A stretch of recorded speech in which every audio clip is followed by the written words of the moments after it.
Empat terdakwa dugaan tindak pidana korupsi proyek kerjasama mitra bangun guna serah pemanfaatan tanah punya Pemprov Sumsel di kawasan Pasar Cinde, Palembang didakwa ngerugikan negara 147 miliar rupiah. Tiga terdakwa milih lanjut sedangkan terdakwa Alex Nurdin ngaju ke eksepsi di sidang selanjutnya.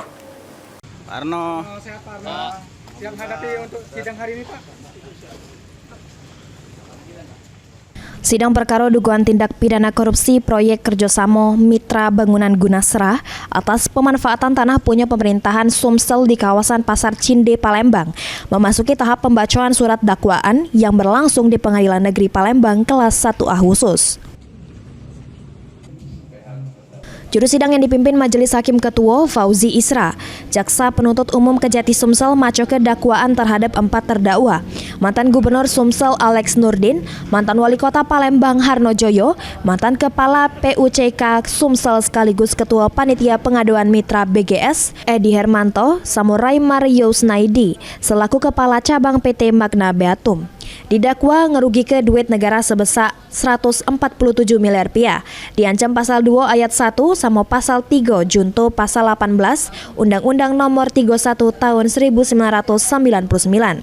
Sebagaimana diubah di Undang-Undang Nomor 20 tahun 2001 tentang pemberantasan tindak pidana korupsi junto pasal 55 ayat 1 ke 1 KUHP. Dakwaan primer. Perbuatan terdakwa Insinyur Haji Ali Alex Nurdin dan Edi Hermanto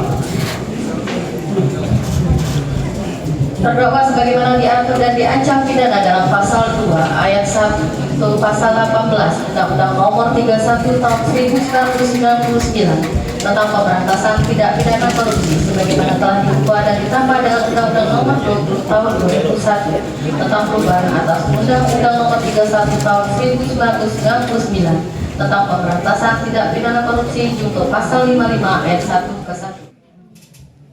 Sesudah mendengar dakwaan JPU, tiga terdakwa yakni Edi Hermanto, Rai Mario Snaidi, Samo Harno Joyo, melalui kuasa hukumnya memilih tidak ngaju ke eksepsi.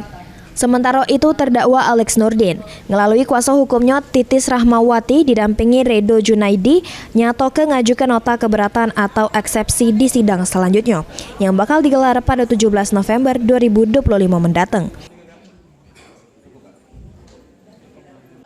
Nanti pada saat kami membacakan eksepsi saja, ya kami masih banyak sekali akan kami koreksi terhadap terdakwa. Kita minta tadi waktu 2 minggu, berarti mulai karena kan privat juga ketua majelis di tanggal 17 dibacakan eksepsi. Heru Wahyudi, PAL TV.